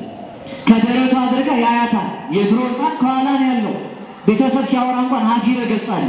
ራሱን ዝቅ ያደርጋል። አፍሮ ይመለሳል። አባት ሲቆጣው ያቀረቅራል። ዛሬ እናቱን በደረቷ ሆኖ እያፈጠጠ ያለ ከዛ ስትናገር ምን አባሽ ይላታል አይደል? በጀርባ የታዘበው ህፃን ግን ሲያድግ አፍ ይረገጻል። ከእናቱ አይቀድምም፣ እናቱን ያስቀድማል። ደፍሮ አይናገርም፣ አንደበቱ አይቀድምም። ይሰማል፣ ምክር ይገሰጻል። ዛሬ ገና ተወልደው የሚመክሩ ልጆችን ነው የምናሳድገው። የኛ መከባበራችን በራሱ ግርማ ነበረው። ለጠላትም የሚያስፈራው የቤተ ክርስቲያኒቷ ግርማ ይሄ ነበር። ትልቁ ሰይፋችን ይሄ ነበር። ከሁለቱ ሰይፍ መካከል የአዲስ ኪዳን ሰይፍ አንዱ መከባበር፣ በፍቅር አብሮ መጽናት። እንኳን ገጸ አረጋዊ ታናሽን እንኳን ክርስቶስን አታዩትም? የሐዋርያትን እግር ዝቅ ብሎ አጠበ። ሰይፉ አንዱ እኮ እኔ እንዲህ እንዳደረጉ እናንተ ለታናናሾቻችሁ እንዲህ ያድርጓል። መከባበራችን ሌላውን ሲያስፈራ አረ እነሱ ናቸው አንዱን ከተናገር ሁሉ ነው የሚዘምትብህ ይባላል። ዛሬ እኮ በእምነት የማይመስለን ሰው ሲናገር አረ በለው ጨምርለት የሚል ሰው ነው የሚበዛው ነው አይደል? አሁን እዚህ ላለው ወይ እዚህ ለሚቀመጠው አይደል? አባቶቻችን አስቧቸው። ማን ነው አክብሮ የሚሸኛቸው? ማን ነው ብቻ ዋልታ መሆናቸው የሚመሰክርላቸው? ማን ነው መንፈሳዊ ሰይፍ ይዞ ለነሱ መከታ የሚቆምላቸው? አንደበቱ ሌላው ሲያላቅቅ የሚጨምር እንጂ ከአሕዛብ ጋር ተባብሮ ቤተክርስቲያን ሰድቦ ለሰዳሪ ያሳልፎ የሚሰጥ እንጂ የአባቶቹን ክብር የሚያስነጥቅ ትውልድ እንጂ። ለዚህ ነው መንፈሳዊ የጦር ዕቃ ያዙ ሲባል የክርስቲያን ሰይፉ ይሄ ነው። ልጅን ከአባቱ እንደመለየት ከስጋ ፈቃዳችን ከግብረ አባት ከዲያብሎስ የምንለይበት ክርስቶስ ያለን ቃል እግዚአብሔር ነው ሰይፍን ይሰጣል። በዛ ሰይፍ ጸንቶ መኖር፣ ለሚመታ ሰው ግራን መስጠት፣ ቀኝን ለሚመታ ሌላውን ማሳለፍ በዝምታችን ግርማ ውስጥ ምን ሆኖ ነው እንደ የሰጠኝ ነው። ደፍሮ እኮ አይመታም ሰው ስንገዳደረው ነው አይደል? እልህ እያሳዝነው በመጣን ቁጥር እንደሚያይን ለማሳየት ዝም ያለውን ሰው ማን ይበረታበታል? ሬሳ የሚደበድብ ሰው አለ ታውቃላችሁ? እንዲህ አይነቱ ሰው ጀግና የሚለው ሰው አለ። የሞተውን ነፍስ የተለየውን ወስዶ እየደበደበ የሚኖር ሰው ጎበዝ ይባላል። ዝምታችን የሚያስፈራ ግርማ ያለው መሆን አለበት። የሚመታ ሌላውን ቢሰጥ በአደባባይ የተመታ ክርስቶስን ይመስለዋል። ከፍታው የተነሳ በውስጡ ያለው የእግዚአብሔር አስፈሪ ግርማን ይገልጣል። ሌላው ግን እንዲህ ነው። የሚመታውን ሰው ሄዶ ቢመታው ከመመታታት ብዛት ወደ መጋደል ይደርሳል። የተገደለ እንደሆን የሰማችሁ ማለት የተገደለ እንደሆን 2 ጥፋት ያጠፋል። የገደለ እንደሆን 1 ጥፋት ያጠፋል። ሰው ለካ ሞቶ 2 ጥፋት ያጠፋል። ቀኙን ለሚመታው ሌላውን ባለመስጠት ምክንያት ጠብ ውስጥ ገብቶ ሰውየውን የገደልነው እንደሆን ነፍሰ ገዳይ ተብለን እንኮንናለን። እርሱ የገደለን እንደሆን እኛ ሳንሰናዳ እንደ ሰማዕትነት ክብር በማይቆጠር በከንቱ በማለፋችን ሲሆን እንገባለን። ያን የገዛ ወንድማችንን ግን አድነን ሳንታደግ ነፍሰ ገዳይ ብለን እናስኮንነዋለን። ስለኛ ብቻ ሳይሆን ስለ ገዳይነቱ እንጠየቅበታለን ይላል። አሁን ዛሬ የሌላውን ደም የሚያፈላ የሌላውን እንዴት የሚጨምር ንግግር መናገር ትርፉ የለም። ለዚህ መበላላት፣ እርስ በርስ መገፋፋት ባለማይተቡ ባለምስለ ፍቁር ወልዳውን እንዲገለው እንዲያነሳሳው መሳሪያ ይመስላችኋል? የኛ ስድብ፣ የኛ ንግግር፣ የኛ ጓዳ ውስጥ በለው ይሄን ያረገፈ ይሄን ያላለፈ ማለታችን እኮ ጭምር የሚያበላላና የሚያነካክስ እንጂ የሚያስማማና የሚያታርቅ የለም። አንድ የሚያደርግ የሚያሸማግል አንድ አረጋዊ ጠፍቶ ያንን ተው ይሄን ተው ብሎ የሚያስማማ ሰው ጠፍቶ አንዱ እልህ የሚያስነክሰው ምላጭ የሚያስወጣው ሰው በዝቶ አንዱ በመጥፋት ውስጥ አለው ካጠገብ ብሎ ለአንዱ እኮ ሞራል የሰጠ አለው ያለ ዛሬ እየተሸሸገ ደግሞ ከዛኛው ሆኖ በለው የሚል እኮ ብዙ ሚዛን ወዳየለበት እየሄደ ለዚህ ድጋፍ የሚሰጥ ለዚያ ድጋፍ የሚሰጥ ብዙ ነው። ዛሬ የክርስትና መገለጫው ግን ይሄ አይደል። መንፈሳዊ ሰይፉ ነው አያሐቅል ሃይማኖት የተባለ ሃይማኖታዊ የጦር መሳሪያችን ረቂቅ መሳሪያ ከሰው ጋር አይደለም። ከረቂቅ መንፈስ ከጨለማው ዓለም ገዢ አሁን የተራገበው አገዳችን ላይ ያለው ጦርነት ያለቀ እንደሆነ ሌላው ጦርነት የሚያልቅ ይመስላችኋል? አሁን ሰው ምናልባት በዘር የተበላላ ይሆናል፣ በነገር የተበላላ ይሆናል፣ በወንዝ የተበላላ ይሆናል። ነገ ደግሞ ብረትን እንደጋለ ብለው እያጋሉ ባለው ብረት ደግሞ የተሰናዱ ብዙ ሰዎች እንዳሉ ይሄን ለመናገር ነብይ መሆን አያስፈልግም። እስኪ ቆይ ይሄ ለፈና ደግሞ ይዳከመው የሚል ክርስቲያን ከክርስቲያን ጋር ሲጨፋጨፍ ነገ እዚህ ሲመታ ደግሞ ይበለው ትላንት ከእናንተና ጋር አብሮ ሲለኛል ነበር የሚል ሰው ብዙ ነው የሚሆን። ምሕረቱን ቸርነቱን የማያርቅ በእኛ ክፋት ሳይሆን በአባቶቻችን ደግነት ይችን ሀገር የሚጠብቃት ፈጣሪያችን የከፋውን ብዙዎች እንደ ትንቢት በክፋት የተናገሩለት ዘመን አርቆ የሀገራችንን ትንሣኤ እንዲያሳየን የተዋህዶ ሃይማኖታችን ርቱዕነት ለዓለም የምትሰበክበትን ከፍታ እንዲያሳየን ቅዱስ ፈቃዱ ይሁንልን። ይሄን የመከፋፋት ዘመን እግዚአብሔር ያርቅልን። እንደነሱ ጸሎት ለትኪት ክፉ ቀን እንዳናይ ክፉ ማንሰራበት በጎ በመስራት የምንተጋበት ዕለት ያድርግልን። ዕለቱ ቅዱስ ገብርኤልን የምናስብበት ነው። መጽሐፍ ቅዱስ ዳዊት በመዝሙር 46 ላይ ፈለገ እግዚአብሔር ዘያስተፈስ ሀገር የእግዚአብሔር ወንዝ ሀገርን ደስ ያሰኛል። እስኪ የእግዚአብሔር ወንዝ በሉ ሀገርን ደስ ያሰኛል። የማን ወንዝ? እመቤታችንን ሀገር መንፈሳዊት ዘሀደረ ላዕሌኪ እግዚአብሔር ልዑል እግዚአብሔር ያደረብሽ የከተመብሽ መንፈሳዊ ሀገር ረቂቅ ከተማ ነሽ ይላታል የመንፈስ ቅዱስን ዚራ አባ ኤፍሬም ሶርያዊ። ሀገር እግዚአብሔር ድንግል ማርያም ናት። ሀገር እግዚአብሔር ደስ ያሰኛል። ፈለገ እግዚአብሔር የተባለ የደስታው አብሳሪ ቅዱስ ገብርኤል ነው። መላእክት እንኳን ሲታወቁ ወፈነወ ሎሙ መልአከ ሰላም ዘስሙ ገብርኤል ገብርኤል የሚባለው የሰላም መልአክ እግዚአብሔር በመካከላቸው አቆመ ንቁም የሚለውን ስም ከሰበካቸው ይላል። ዛሬ ፈለገ እግዚአብሔር የእግዚአብሔር ወንዝ የተባለ ደስታን የሚያፈሰው ቅዱስ ገብርኤል ለሁላችን ከፊታችን ላይ ያለውን እንባ ዕለት ዕለትም የምናለቅስበት የምንጨነቅበትን ሕይወት እንዲያርቅልን በምልጃው አይለየን። ረድኤት የምትሆን የደስታ መፍሰሻ ድንግል ማርያምን ያስደሰተው ቅዱስ ገብርኤል ለሁላችን የምስራች የምንሰማበት መገፋፋት መጣላቱ የሚያቆምበትን መልካም የምስራች እንዲነግረን ቅዱስ ፈቃዱ ይሁንልን። ያለፈው ዘመን የተጨነቅንበት ነው። ለትኪት ዘመን መንሱት የፈተና ዘመን ክፉ ቀን የተባለውን አባቶቻችን አታሳየን ብለው እንደለመኑት እስካሁን ያየነው ይበቃናል የምንልበት በሰላም በስምምነት በፍቅር በአንድነት በፈውስ በጤንነት እንድንኖር በቸርነቱ ይርዳን። ከፊታችን ጽዮን ብለን የምናስባት ደገኛይቱ እናት እመቤታችን ናት። እርሷ የፍጥረቱ መጠጊያ ጽዮን ናት። የፍጥረቱ መጠጊያ ናት። አንቲ ውእቱ ደብረ መድኃኒት ዘብኪ ድህነ ይስሐቅ እመጥባይት። ታላቁ አባታችን አባ ጊዮርጊስ ዘጋስጫ በእንዚራ 7 ምስጋናው የመድኃኒት ተራራ አንቺ ነሽ፣ ይስሐቅ እንኳን ከሰይፍ ዳነብሽ ይላታል። ማን ከሰይፍ ዳነብሽ? መንፈሳዊውን ሰይፍ የምናይበት እንጂ ስጋዊ ሰይፍ የክርስቲያኖችን አንገታቸውን እየቀላ ደማቸውን የሚያፈስበትን ዘመን እመቤታችን ቅድስት ድንግል ማርያም አገሯ ርስቷ እንደ አስራት የተቀበለችው የቃል ኪዳን መሬቷ ነውና ይህችን መሬት ባርካ በቃል ኪዳን እንደምትጠብቀው ዛሬም እያማለደች የከፋ ዘመን የፈተና ዘመን ክፉለት እንድታርቅ እንድታስወግድልን አማላጅነቷ አይለየን። መድኃኔዓለም አምላካችን ሁላችንን በአጽረ መስቀሉ እንዲደግፈን ይህን የፈተና ዘመን አሳልፎ በምስራች አንድነት ያለ ሰቆቃ ያለ ጭንቅ ደግሞ ምን ተነገረ የሚለው የሰዎች መገዳደል ሳይሆን ስብከተ ወንጌል የሚስፋፋበት ምዕመናን የሚጠመቁበት ሀብተ ወልድና ስመ ክርስትና ለፍጥረት የሚሰጥበት የነፍስ ሀገር የሚወረስበት ሰማያዊ ክብር የምንቀናጅበት በቁማችን እያለን የመጣው በሽታ ሰውነታችን ይበላዋል። ሰውነታችንን በሽታው እንዳይበላ መልካም ምግብ በልተን እንኳን እንቋቋማለን እንዳለን ያንበጣ መንጋ ሰብላችንን ይበላዋል። ወንድሙን ደግሞ ይበላዋል። ምናልባት ያንበጣ መንጋውና በሽታው ስጋ ነው የሚበላው ነፍስን አይበላም። እርስ በርስ መገዳደል ግን ነፍስንም ጭምር ይገላል። ለዚህ ነው ቅዱስ ጳውሎስ በገላትያ መልእክቱ ምዕራፍ 5 ቁጥር 13 ላይ እርስ በርሳችሁ ስትበላሉና ስትነካከሱስ እርስ በርሳችሁ እንዳትጠፋፉ ተጠንቀቁ። እርስ በርስ ከመጠፋፋት አምላካችን ይታደገን። ጠባቂ ትጉሃን መላእክትን ታዳጊ ጥዋን ሰማዕታትን አማላጅ ርሪት እናትን ያሳጣል። ለአባቶቻችን ያለን ክብር ለኦርቶዶክሳዊቷ ተዋሕዶ ሃይማኖታችን ያለን ፍቅር በእምነት ያለን ጽናት በተጋድሎ ያለን ትጋት ሳይቀንስ ሰማያዊ የሆነውን እግዚአብሔርን ኃይል በታቦት በመስቀሉ መንፈሳዊን በረከት በእምነት በጠበሉ ተቀብለን ክብሩን እንድንወርስ የሁላችንን ፍጻሜ ያሳምርልን። የሀገራችንና የእስያናችንን ትንሣኤ እግዚአብሔር በዘመናችን ያሳየን። ከዕለት እኪት ከዘመን መንሱት ይታደገን። አምላካችን የቸርነቱን ሥራ ይስራልን። እኛ እግዚአብሔር እድል ፈንታ ርስታችን ነው እንዳል በምድር ያለውን ቦታ ርስትና እድል ፈንታ ብሎ ከመጣላት ጠብቆ የሰማይ መንግስት የማታልፈው ርስት ዜጎች እንዲያደርገን ቅዱስ ፈቃዱ ይሆንልን። እነሆ ስልጥኩ አንተም ሁሉ በመንፈስ አርቶን ያላገባዊ ጨመርኩትን ስቻ ያጎደልኩትን ክቡራን አባቶቼ ሊቃውንተ ቤተ ክርስቲያን መምህራን መንፈሳውያን እግዚአብሔር ቤተሰቦች አርሙኝ። ዕለት እኪት ዘመን መንሱት ይቆየን። ወስብሐት ለእግዚአብሔር።